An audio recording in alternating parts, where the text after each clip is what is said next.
You're too sick to enjoy it anyway. My mother-in-law Patricia's voice dripped with contempt through the phone. I did everyone a favor by selling that old lake house. The money will help pay your medical bills since you insist on these expensive treatments. I lay in my hospital bed, still groggy from surgery, trying to process what I was hearing. The lake house. My grandfather's pride and joy. My childhood sanctuary. My inheritance. Sold, without my knowledge or consent, while I was under anesthesia. My name is Olivia Parker, and at 34, I was battling a rare heart condition that required specialized surgery. The lake house was my safe haven, the place where I recovered between treatments, finding peace in the sound of gentle waves and morning mist over the water. My grandfather had left it to me in his will, knowing how much the place meant to me. You had no right, I managed to say, my voice barely above a whisper. That property was mine. Patricia's laugh was sharp and dismissive. Oh, please. You can barely take care of yourself. Besides, Marcus agreed it was for the best. The buyers are already moving in. Marcus. My husband. Of course he'd sided with his mother. He always did. I ended the call, letting my phone drop onto the sterile hospital sheets. Tears threatened, but I blinked them back. I wouldn't give Patricia the satisfaction, even if she couldn't see me. A soft knock at the door interrupted my thoughts. Mrs. Parker? A woman in a crisp business suit entered, holding a leather portfolio. I'm Amanda Torres from Lake View Realty. I hope I'm not interrupting, but this couldn't wait. I gestured for her to come in, curious about her urgent expression. I'm here about the lake house sale, she began, taking a seat beside my bed. There seems to be a significant issue with the transaction. You mean besides the fact that I never agreed to sell it? I couldn't keep the bitterness from my voice. Amanda's professional demeanor shifted to one of concern. Wait. You're the owner, correct? According to county records, the property was inherited by Olivia Parker from Howard Matthews. Yes, that's me. My grandfather left it to me 5 years ago. She opened her portfolio, spreading out several documents. Mrs. Parker, the sale documents were signed by Patricia Wilson, claiming power of attorney. She presented paperwork, but something felt off. I did some digging. She paused, meeting my eyes. The power of attorney document appears to be forged. A strange calm settled over me. Of course, Patricia had forged documents. She'd never let something as trivial as legality stand in her way. Can you prove it? Amanda nodded, pointing to various details on the papers. The notary stamp is inconsistent with registered notaries in our database. Plus, the documents dated last week, but the paper stock wasn't even manufactured until this month. It's a sloppy forgery. I thought about Patricia's smug voice on the phone, her certainty that she'd finally won. She'd been trying to control my life since I married Marcus 8 years ago, convinced I wasn't good enough for her precious son. The lake house had been a particular thorn in her side, prime real estate that she believed should belong to the real family. What happens now? I asked. The sale is void, Amanda explained. I've already contacted the buyers and frozen the transaction. But Mrs. Parker. She hesitated. This is serious fraud. Do you want to press charges? Did I? Patricia had finally overplayed her hand, given me irrefutable proof of her manipulation. But criminal charges would tear the family apart, force Marcus to choose sides. A memory surfaced, my grandfather sitting on the lake house porch, teaching me to fish. Sometimes, sweet pea, he'd say, while Marcus hovered nearby. The buyers, a young couple named James and Sarah Miller, sat nervously in the corner. Finally, Patricia huffed. Now we can sort out this ridiculous delay and complete the sale. I smiled serenely, taking a seat. Yes. Let's sort this out. Amanda, would you mind explaining to everyone why the sale was halted? Amanda cleared her throat professionally. Certainly. During our standard verification process, we discovered irregularities in the power of attorney documentation presented by Mrs. Wilson, specifically, evidence of forgery. The room went silent. Patricia's face flushed dark red. How dare you? I would never. The notary stamp is fake, I continued calmly. The paper stock is wrong. And the signature? I pulled out my grandfather's will. Doesn't match any of my legal documents. Would you like to explain that, Patricia? Marcus stepped forward. Mom, what is she talking about? Patricia's composure cracked slightly. She's lying. I had every right. You were in surgery. Decisions had to be made. Actually, Amanda interjected. Mrs. Parker's medical directive names her sister as her emergency decision-maker, not you, Mrs. Wilson. You had no legal authority whatsoever. I turned to the Millers, who were watching the scene unfold with growing concern. I'm so sorry you've been caught up in this. I know you were excited about the property. Sarah Miller nodded uncertainly. It's such a beautiful place. When we saw it. I know, I said softly. I grew up there. My grandfather taught me to swim in that lake, to fish off that dock.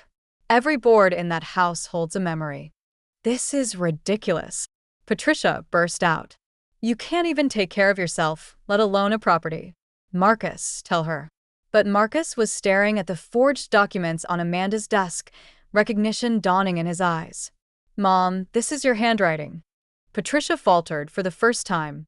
I was trying to protect you.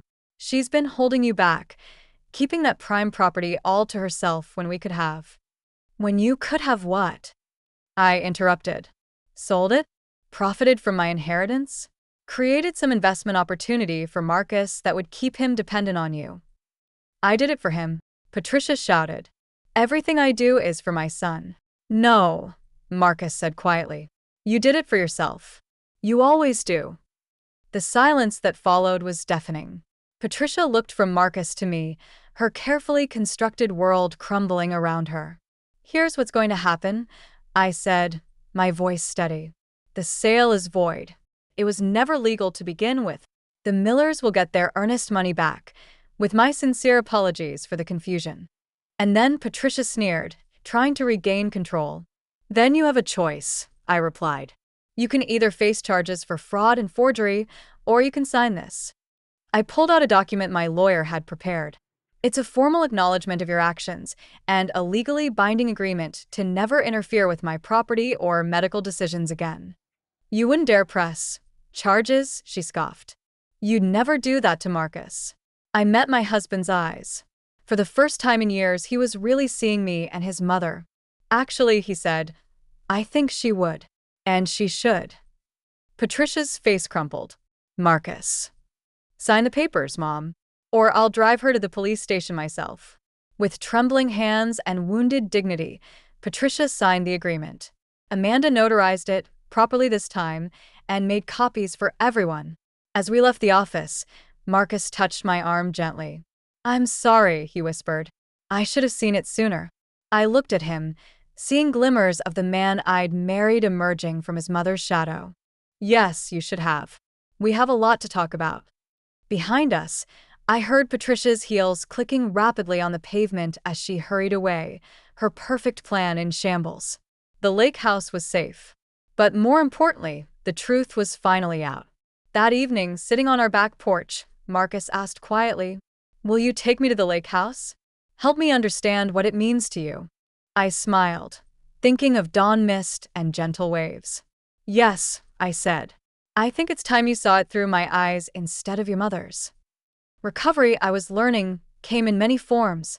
Sometimes it was a healing heart, sometimes a healing marriage, and sometimes it was simply standing your ground when others tried to take what was yours. 6 months after the confrontation at the real estate office, I stood on the lake house dock, watching the sunrise paint the water gold. The morning air was crisp, carrying the scent of pine and possibilities. Behind me, I heard the screen door creak and Marcus's footsteps on the wooden planks. Coffee, he offered, holding out a steaming mug. Thanks, I said, accepting both the coffee and his presence beside me. These quiet morning moments had become our new ritual during weekend visits to the lake house. We were rebuilding, slowly but surely, finding our way back to each other without Patricia's shadow looming over us. The changes in our lives had been significant. Marcus had started therapy, working through years of his mother's manipulation. Patricia, faced with the evidence of her actions and the threat of legal consequences, had moved to Florida to live with her sister. She still sent occasional emails, but they were subdued, lacking the controlling edge that had once characterized every interaction. "I got a call from the Millers yesterday," Marcus said, sipping his coffee. "They found another property on the other side of the lake. They're happy there." I nodded, thinking of the young couple who'd unwittingly been caught in Patricia's scheme. I'm glad. They seemed like good people. They are. James asked if we'd like to join them for a barbecue next weekend. Said something about building a better lake community. The idea made me smile. Grandfather had always talked about the importance of good neighbors, how the lake brings people together in ways city living never could. He would have liked the Millers. We'd spent the past few months restoring the lake house, not just physically, but emotionally. Each room held memories. The kitchen, where my grandfather taught me to cook his famous fish fry. The living room, where I'd recuperated after my first heart surgery as a teenager. The sun porch, where I'd spent countless hours reading and dreaming. Marcus had thrown himself into the restoration work, learning the history of every repair, every upgrade my grandfather had made. It was his way of making amends, of showing me he understood what he'd almost lost. "I found something in the attic yesterday," he said, pulling an old photograph from his pocket. It showed my grandfather and me on this very dock, both of us grinning as I held up my first caught fish. "You look so happy here." "I was," I said softly. "I am. This place, it's more than just property, Marcus. It's every summer spent learning from my grandfather. Every storm watched from the porch. Every peaceful morning like this one." "Your mother never understood that." "She never tried to," he admitted. "She only saw the monetary value, the status. I'm sorry I let her view cloud mine for so long. My heart condition had stabilized remarkably since the surgery. The doctors said stress reduction played a big part in my recovery. And I knew removing Patricia's toxic influence had been as healing as any medical procedure." "I've been thinking," Marcus said, turning to face me. "What if we started some new traditions here? Made this place mean something to us, not just about the past." I raised an eyebrow, curious. "What did you have in mind?" "Well," he smiled. "Remember how you always talked about running art workshops? The sunroom would make a perfect studio. And that patch of land by the old boathouse, we could start a garden there. Something your grandfather would have loved." The idea warmed me more than the coffee. My grandfather had always said the lake house should be a living thing, growing and changing while keeping its heart intact. "I'd like that," I said. "But only if you're sure. This is my sanctuary, Marcus. I won't have it turn into another battlefield." He took my hand, his grip firm and reassuring. "I'm sure. I want to build something here, with you. Something that's ours. No more letting my mother's voice dictate our choices." As if on cue, my phone buzzed with an email notification from Patricia. I glanced at it briefly. Another thinly veiled attempt to assert control, suggesting we sell that old place and invest in Florida property near her. Delete. "You know what I learned from all this?" I said, turning back to the sunrise. "Sometimes the strongest thing you can do is simply hold your ground, not with anger or revenge, but with quiet certainty in what you know is right." Marcus squeezed my hand. "You've always been the strong one. I just didn't see it before." A fish jumped in the distance, creating ripples that spread across the golden water. Like those ripples, the effects of standing our ground had spread through every aspect of our lives. Our marriage was stronger, clearer. My health was better than it had been in years. And the lake house, my grandfather's legacy, remained a sanctuary, not just of the past now, but of our future too. "Come on," I said, tugging Marcus toward the house. "Let's make breakfast. I think it's time I taught you my grandfather's secret pancake recipe." As we walked back along the dock, I sent a silent thank you to my grandfather. He'd left me more than just a house by the lake. He'd given me a place to find my strength, To heal. To grow. and now, finally, it was helping heal my marriage too. The morning mist was lifting, revealing a clear, bright day ahead, just the kind of day for new beginnings.